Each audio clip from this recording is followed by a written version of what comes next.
Salut, c'est Anto, je suis ravi de te retrouver pour cette nouvelle vidéo durant laquelle on va s'intéresser à l'investissement immobilier et plus particulièrement à la gestion locative en répondant de la façon la plus précise possible à la question suivante: vaut-il mieux gérer seul ou déléguer la gestion locative à une agence immobilière? Pour cela, on va voir les différents avantages et inconvénients de chacune de ces deux options pour que d'ici la fin de la vidéo, tu sois capable de faire ton propre choix en toute connaissance de cause, que tu possèdes déjà un ou plusieurs appartements en location ou que tu n'aies pas encore commencé à investir.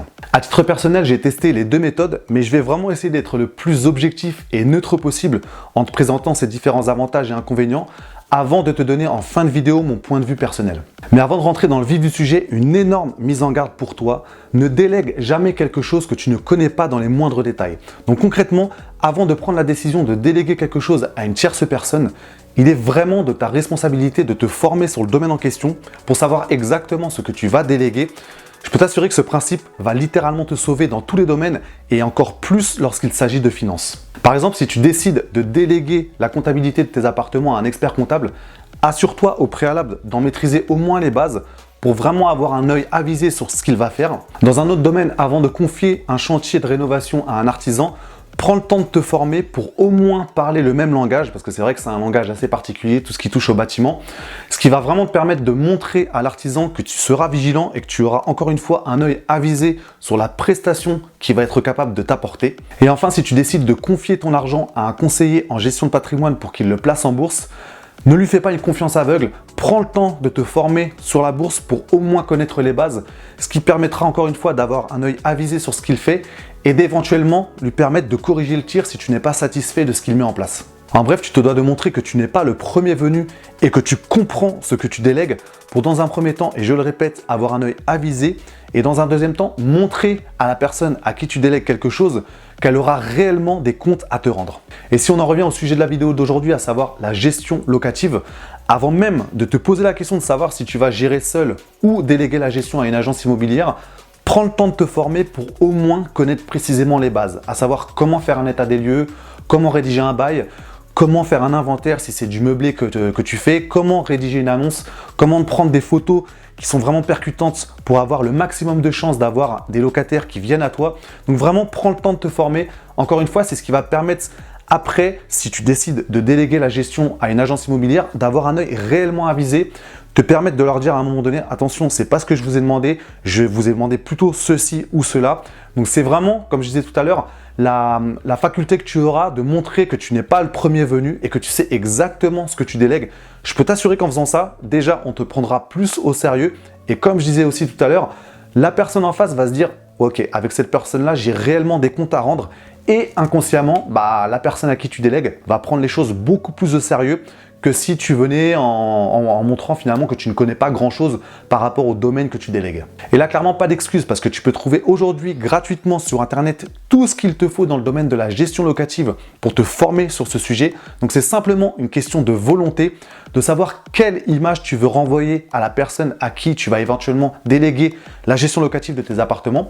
Donc, c'est tout un état d'esprit finalement à avoir, mais quand on souhaite se lancer dans l'investissement immobilier, on ne doit rien laisser au hasard. C'est-à-dire qu'on doit prendre le temps de se former, parce qu'à l'inverse, si tu délègues quelque chose que tu ne comprends pas, je peux t'assurer, avec l'expérience que j'ai, même si on se dit voilà, il a que 4 appartements, mais j'ai quand même eu pas mal de rendez-vous avec des agences immobilières sur ces 3-4 dernières années. Si tu ne fais pas ce travail-là, tu te donnes sincèrement toutes les chances à un moment donné d'avoir des soucis financiers en ce qui concerne tes investissements immobiliers. Alors qu'à l'inverse, si tu prends le temps de faire ce travail, tu vas être capable de demander des comptes à la personne à qui tu as délégué la gestion locative de ton ou tes appartements. Donc concrètement, tu vas être capable de lui dire écoutez, là je ne suis pas satisfait de l'annonce que vous avez mis en ligne ou les photos que vous avez prises, ou je ne suis pas satisfait de l'état des lieux que vous avez fait avec le locataire qui vient de rentrer. Et ça, c'est une image complètement différente que tu renvoies, parce qu'en face, tu vas avoir quelqu'un qui va te prendre au sérieux, qui va prendre ta remarque au sérieux. Et après, à toi de voir si tu continues ou pas avec cette personne-là. Je sais que par exemple, à titre personnel, je m'applique à suivre un principe selon lequel une erreur, ça va. Par contre, dès la deuxième erreur, je change. C'est-à-dire que concrètement, si à un moment donné, je constate que je ne suis pas satisfait de l'état des lieux qui a été mis en place, je demande un rendez-vous avec la personne qui est responsable. Je lui dis écoutez, là, ça va pas du tout au niveau de l'état des lieux, c'est pas sérieux, c'est pas assez précis. Donc, je prends le temps de lui réexpliquer. et si une deuxième fois je ne suis pas à nouveau satisfait, directement je mets fin à la relation. Donc sans vraiment juger de la personne, mais juste à un moment donné c'est un constat. Je vous ai confié une mission avec vraiment une partie de mon patrimoine que je vous confie. Si je ne suis pas satisfait, après en plus vous avoir fait une première remarque, honnêtement c'est le moment de changer.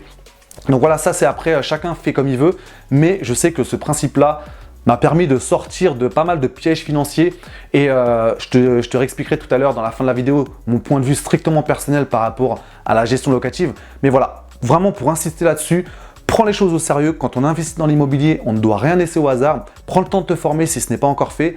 Comme ça, éventuellement, le jour où tu délègues quelque chose, tu sauras exactement rectifier le tir ou éventuellement reprendre la main sur la gestion locative de tes appartements. Rentrons maintenant dans le vif du sujet en présentant tout d'abord les avantages et les inconvénients de la gestion locative en agence immobilière. Alors, avantage numéro 1 de la gestion locative en agence immobilière, théoriquement, tu es censé gagner du temps. C'est-à-dire qu'au moment où tu vas confier à la gestion locative, tu es censé avoir très peu de sollicitations de la part de l'agence. Donc, ça va te permettre de gagner du temps pour faire autre chose. Tu peux être éventuellement contacté voilà, quand il y a une petite fuite dans l'appartement pour savoir si tu acceptes que ce soit le plombier qui travaille pour l'agence qui fasse l'intervention. Donc voilà, en dehors de ces petits appels téléphoniques, tu es théoriquement censé être très peu sollicité. Mais mise en garde, à l'inverse, ne renvoie pas non plus l'image de quelqu'un qui n'est pas présent, qui n'en a rien à faire finalement de son investissement immobilier et qui n'est jamais présent physiquement ou au moins par téléphone avec l'agence. Je te conseille vraiment de montrer que tu es là. Même si tu fais confiance, tu es présent. Donc tu peux passer physiquement à l'agence, tu peux passer un coup de fil de temps en temps pour savoir comment ça se passe. Juste ces petits détails-là, ça renvoie complètement une image différente et la personne en face se dit « Ok, on me fait confiance, mais quand même j'ai le propriétaire qui est régulièrement… j'ai régulièrement le propriétaire au téléphone ou il passe régulièrement à l'agence, donc ça permet de voir que j'ai quand même des comptes à lui rendre. Donc voilà, c'est pas grand chose hein, des fois, c'est si tu passes pas loin de l'agence, tu passes 2 minutes, bonjour, ça va, est-ce que tout se passe bien dans l'appartement? Ça permet aussi de voir s'il n'y a pas des petites choses à modifier dans l'appartement. Mais voilà, j'insiste beaucoup là-dessus aujourd'hui, l'image que tu renvoies n'est pas du tout la même que si tu te contentais de dire écoutez, moi je vous confie l'agence, je veux rien avoir à faire, donc je vous confie vraiment les clés et après je vous laisse gérer en toute confiance. Ça, c'est vraiment ce que je te déconseille de faire parce que comme je disais tout à l'heure, tôt ou tard, tu risques d'avoir des grosses surprises. Alors, avantage numéro 2, l'agence sert de tampon entre le locataire et toi-même. C'est-à-dire que cela crée un intermédiaire entre vous deux. Ça évite finalement à ton locataire d'avoir ton numéro de téléphone personnel et finalement ça t'évite d'être contacté par exemple un dimanche pour qu'on te dise voilà, il y a une fuite dans les toilettes. Donc ça crée cet intermédiaire là qui peut aussi être utile dans des périodes un peu plus compliquées quand par exemple tu as un locataire qui est en retard de loyer. C'est l'agence qui va gérer ça, donc ça permet aussi de renvoyer peut-être inconsciemment une image un peu plus sérieuse parce qu'on se dit attention, c'est l'agence qui me demande. C'est pas toujours le cas hein, mais c'est vrai que la plupart du temps le locataire, quand c'est l'agence qui relance le paiement du loyer, ça a un caractère un peu plus officiel. On verra par la suite qu'on peut aussi renvoyer cette image-là quand on gère en direct. Mais voilà, le fait d'avoir cet intermédiaire entre le locataire et toi-même, c'est quelque chose qui est vraiment un atout pour toi dans ces différentes situations-là. Et à l'inverse, ça permet aussi de t'éviter d'avoir des contacts trop rapprochés avec ton locataire si c'est quelque chose que tu ne veux pas avoir. Donc voilà, ça c'est vraiment le deuxième avantage de la gestion locative en agence immobilière. Et enfin, avantage numéro 3, l'agence immobilière est au point sur les questions juridiques, ce qui va être un vrai atout pour toi. Par exemple, quand c'est le moment de réclamer la taxe des ordures ménagères à ton locataire, peut-être que toi, inconsciemment, tu aurais tendance à l'oublier. L'agence immobilière est au point sur ces questions juridiques, donc c'est vraiment un atout pour toi par rapport à ça pour ne passer à côté de rien en ce qui concerne la gestion locative avec ton locataire. Alors bien évidemment, ces différents avantages sont réellement conditionnés par le fait d'avoir une personne en face de toi qui est compétente, parce que là, je te présente le tableau idyllique d'avoir une agence immobilière qui est vraiment compétente sur toutes ces questions-là de la gestion locative. Mais voilà, si tu tombes sur quelqu'un qui ne maîtrise pas tous ces points-là ou alors qui est un peu laxiste ou qui est mal organisé, tous ces avantages-là finalement peuvent disparaître. Donc c'est à toi aussi par rapport à ça de prendre le temps de voir les différentes agences immobilières, avoir une question aussi de feeling, de ressenti en face de toi avec la personne avec laquelle tu vas traiter. Assez rapidement, on se rend compte du style de personne qu'on a. Donc, si c'est pas cette première personne, va faire un deuxième rendez-vous. Si c'est pas cette première agence, va en voir une deuxième, une troisième, une quatrième. C'est encore une fois ta responsabilité de prendre le temps au début de savoir à qui tu délègues. Mais sincèrement, quand tu trouves quelqu'un de compétente, tu es normalement théoriquement censé y passer beaucoup moins de temps. Ça permet de relâcher ton esprit, de gagner du temps pour faire d'autres choses. Donc voilà, c'était les 3 gros avantages que je vois par rapport à la gestion locative en agence. Il y en a peut-être d'autres. Si tu en vois d'autres, si toi-même tu as délégué la gestion en agence, dis-moi dans les commentaires si tu vois d'autres avantages par rapport à ça. Et on se retrouve tout de suite pour les inconvénients de la gestion locative en agence immobilière. Alors, premier inconvénient, tu n'es finalement pas le maître du jeu. C'est-à-dire qu'au moment où tu confies les clés à une agence immobilière, toi, tu es en retrait et tu laisses les choses se passer. Et je sais que, par exemple, à titre personnel, c'est quelque chose que j'ai du mal à vivre parce qu'à un moment donné, on peut avoir des mauvaises surprises. Ça peut être sur la rédaction de l'annonce. Tu peux te rendre compte quand l'agence va mettre en ligne l'annonce que c'est pas du tout ce que tu voyais, que les photos sont pas du tout à ton avantage, que ça donne pas du tout envie d'habiter dans ton appartement. Donc ça peut être une première déception. Ça peut être aussi une déception dans la recherche de locataires, de finalement se rendre compte que l'agence a fait un peu un tri n'importe comment et a pris une personne au hasard parmi toutes celles qui ont visité ton appartement. Donc voilà, d'avoir cette sensation de ne pas être aux commandes, de ne pas être le maître du jeu, c'est quelque chose qui peut être difficile à vivre. Après, je sais qu'on peut trouver une solution intermédiaire parce qu'il faut savoir que dans la gestion locative, il y a tout ce qui concerne la recherche de locataires ou la gestion locative une fois que le locataire est en place.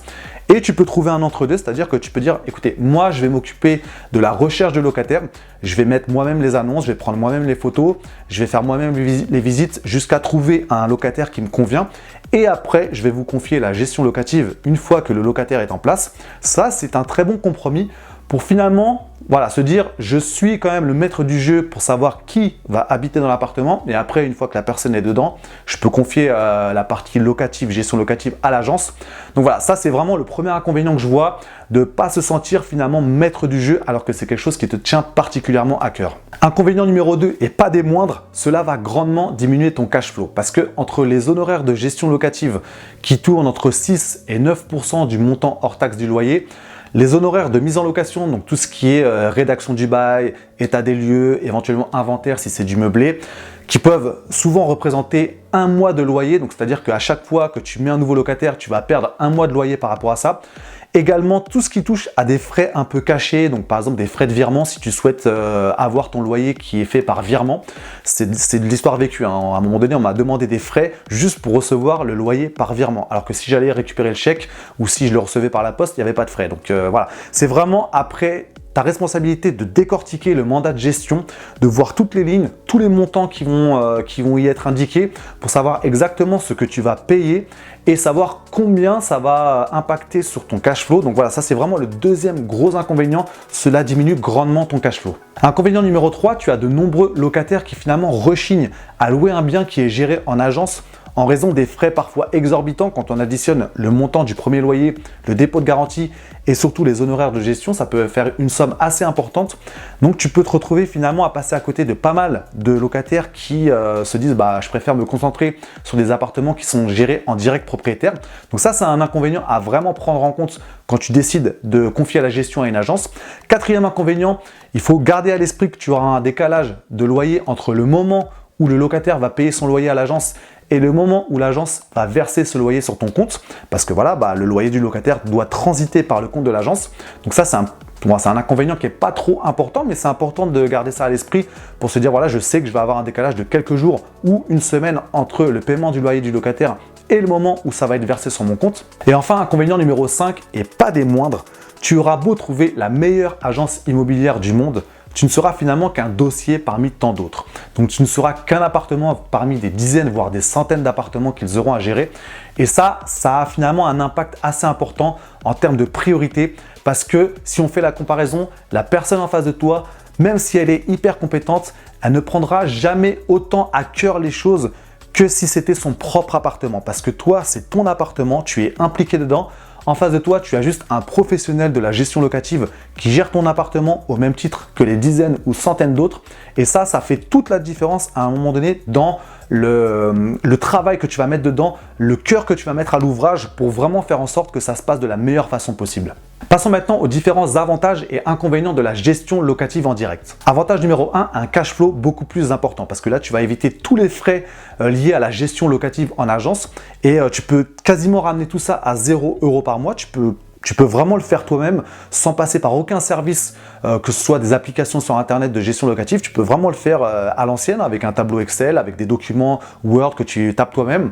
Et voilà, si tu veux un petit peu te prendre moins la tête par rapport à ça, tu peux aussi utiliser des applications Internet qui te coûtent vraiment très peu d'argent. Je sais qu'à titre personnel, j'utilise une application qui s'appelle Rentila, qui me coûte environ 3 € par mois. Et sincèrement, je te la recommande parce que tu vas trouver tout ce dont tu as besoin dessus en termes de documents administratifs, état des lieux, inventaire, bail, quittance de loyer, etc. Donc voilà, c'est vraiment ce qui va te permettre pour 3 € par mois de faire tout ce qu'il faut en termes de gestion locative.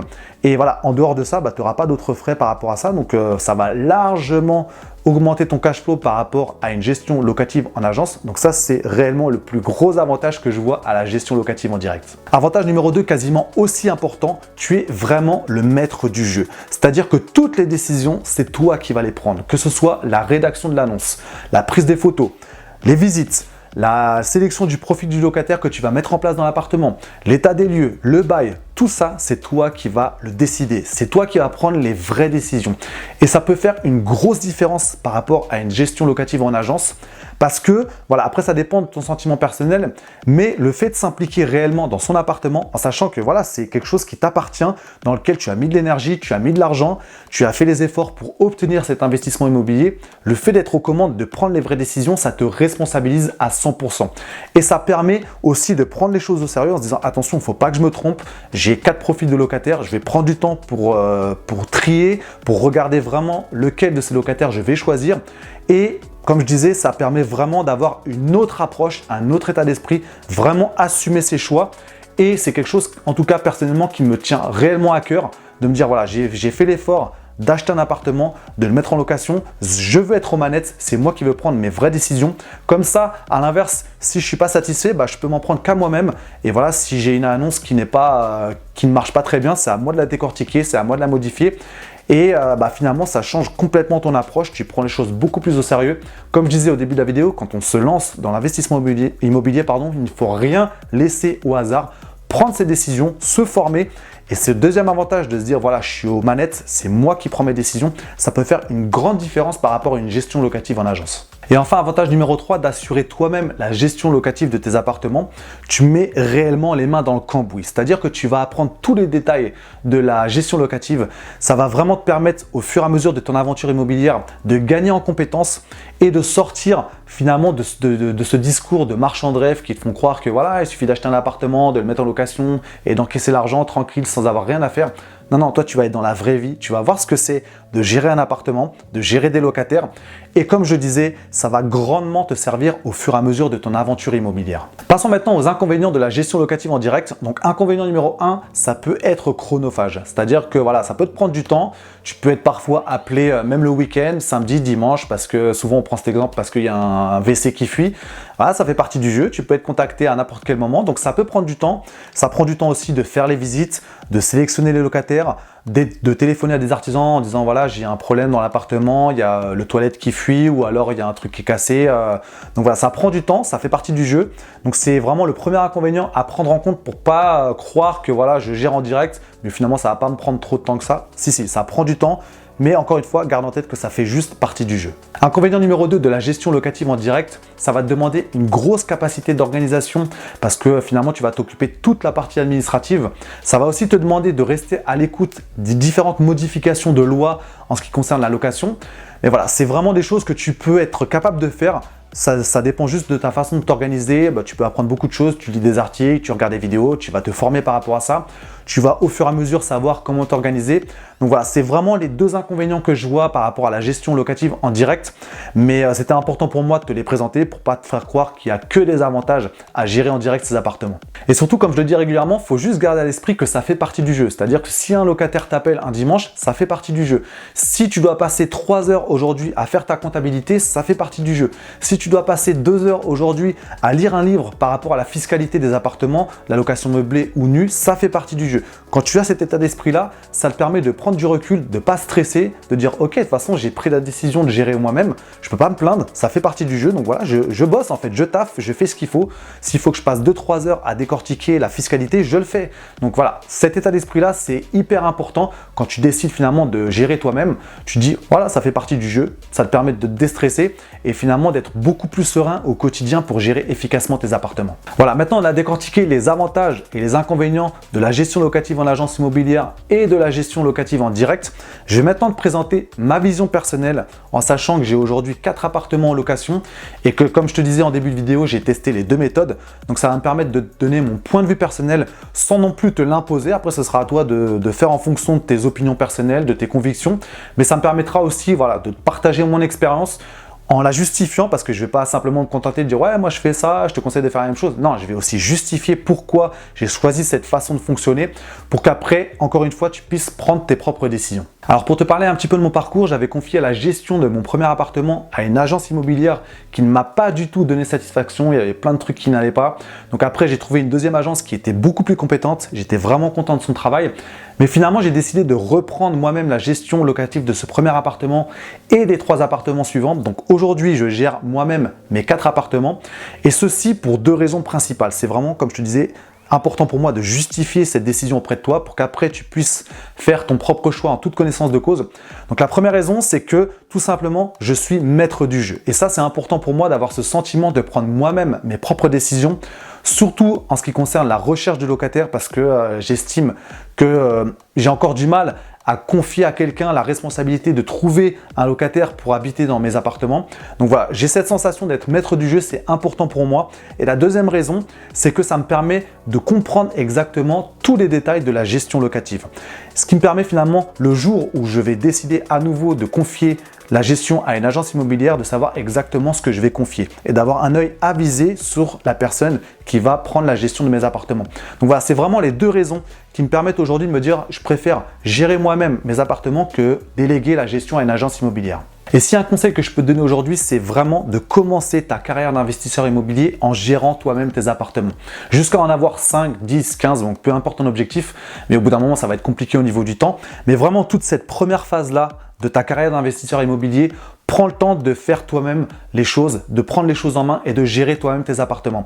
Parce que comme je disais, ça va te permettre d'apprendre les moindres détails, toutes les subtilités de la gestion locative. Tu vas mettre les mains dans le cambouis, tu vas vraiment prendre toi-même tes propres décisions et tu apprendras beaucoup plus que si tu te contentes finalement de la théorie et après de confier la gestion à une agence immobilière.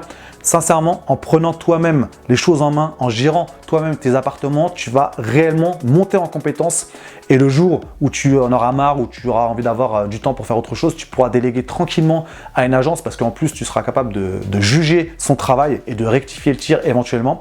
Et je te donne un exemple. Je sais qu'il y a un investisseur immobilier qui s'appelle Gilles Grimm, que je suis depuis très longtemps, ça fait même plus de 15 ans, j'avais vu une émission sur M6, c'est à ce moment-là que j'avais découvert, et j'ai appris dans une interview que jusqu'à 50 appartements, c'était lui-même qui gérait la gestion locative. Donc je me suis dit, waouh, le mec, il a 50 appartements, c'est lui qui passe les coups de fil, c'est lui qui gère avec ses locataires les différents problèmes qu'il peut y avoir, c'est lui qui fait les visites, c'est lui qui rédige les bails. Je me suis dit, ok, là, le mec, il mérite vraiment le capital qu'il a réussi à créer, le patrimoine qu'il a réussi à créer aujourd'hui, parce qu'il a mis les mains dans le cambouis, il a passé du temps, ça a dû lui demander des dizaines d'heures par semaine pour s'occuper de tous les petits problèmes qu'il peut y avoir dans la gestion locative. Mais sincèrement, je te le répète, c'est ce que je te conseille de faire. Prends une première période de plusieurs mois ou plusieurs années pour gérer toi-même avant éventuellement de donner et de déléguer la gestion à une agence immobilière. Nous voici maintenant arrivés à la fin de cette vidéo. C'était vraiment assez dense aujourd'hui, mais je voulais te présenter dans les moindres détails les avantages et inconvénients des différentes options que tu peux avoir dans la gestion locative. Donc d'ailleurs, dis-moi dans les commentaires en dessous de la vidéo si tu as des appartements aujourd'hui, si c'est toi qui assures la gestion locative ou si tu as délégué ça à une agence, ou alors si tu n'as pas encore d'appartement et que tu souhaites investir. Comment tu vois les choses? Est-ce que tu comptes gérer toi-même la gestion locative ou est-ce que tu comptes déléguer à une agence? Si tu as aimé cette vidéo, pense à mettre un pouce bleu, à t'abonner à la chaîne et à partager cette vidéo si tu as autour de toi des personnes qui sont aussi intéressées par l'investissement immobilier et qui souhaitent se former sur tout ce qui concerne la gestion locative. Merci pour ton attention, j'ai vraiment hâte de te retrouver pour la prochaine vidéo. D'ici là, on ne lâche rien pour se forger chaque jour un mental de millionnaire. Je te dis à très vite.